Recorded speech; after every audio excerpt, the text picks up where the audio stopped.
Hey, it's Dr. Amanda with Straightsmile Solutions, straightsmilesolutions.com, and I wanted to bring up the conversation. You guys actually liked the piece I did a few weeks ago on nobody ever died from being a little class two, and do we even need to fix a little class two? And that's something that's been puzzling the brains of a lot of my listeners. They're like, but they're class two. I'm like, so? They're 2 millimeters class two. Do the benefits of fixing this outweigh the risks of fixing this? Let's go through the risks and benefits of fixing this.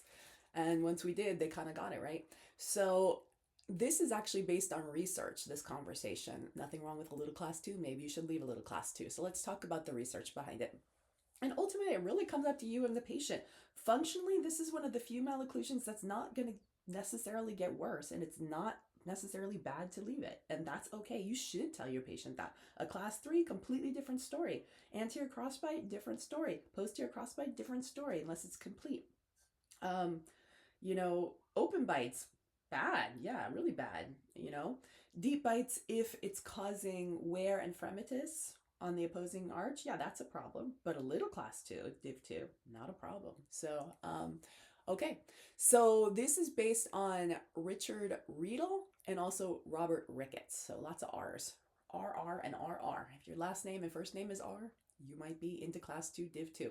And of course, I love a little class 2 div 2 because I am a lot class 2 div 2. And I've had treatment 3 times, and no, it was never fully fixed.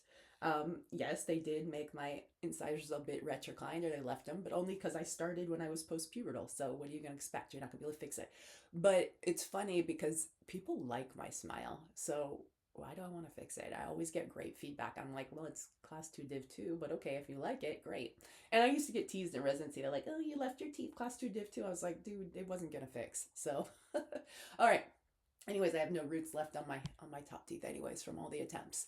All right, so Richard Riedel. So basically, I'm reading this, you guys. I'm summarizing this because I wasn't familiar with it. But his work is foundational in the understanding that the most stable position for teeth is often where they naturally reside in the muscle balance of the face. So obviously, guys, if you're finding a class 2 div 2 in a growing kid that's 7 or 8, fix it by all means.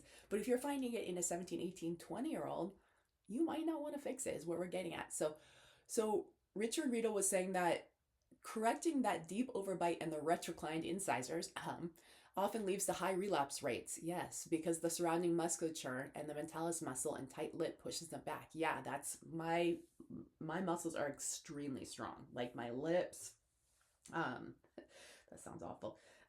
As well as like my bite force, like I do have to do master Botox. I've done a lot of exercises, a lot of OMT releases and work, but I do a lot of the work at home, just to keep it up. But I'm actually thinking about going back to doing master Botox again. So yeah, that is true. Um, and they're saying that they're already balanced, and that if you tried to make them textbook class 1, their upper lip would look flattened and it would look terrible on their face, which I actually completely agree because my features are pretty strong. I think if I corrected my class 2 with elastics, well, first of all, I'd lose my teeth because I have no roots left from all the messing that people have done with my class 2 div 2 over the years.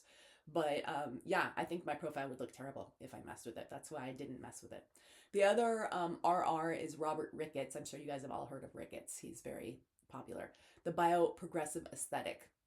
So he basically talked about the golden proportions of the face and how you got to keep the face balanced, and the E-line, which I talk about E-lines all the time.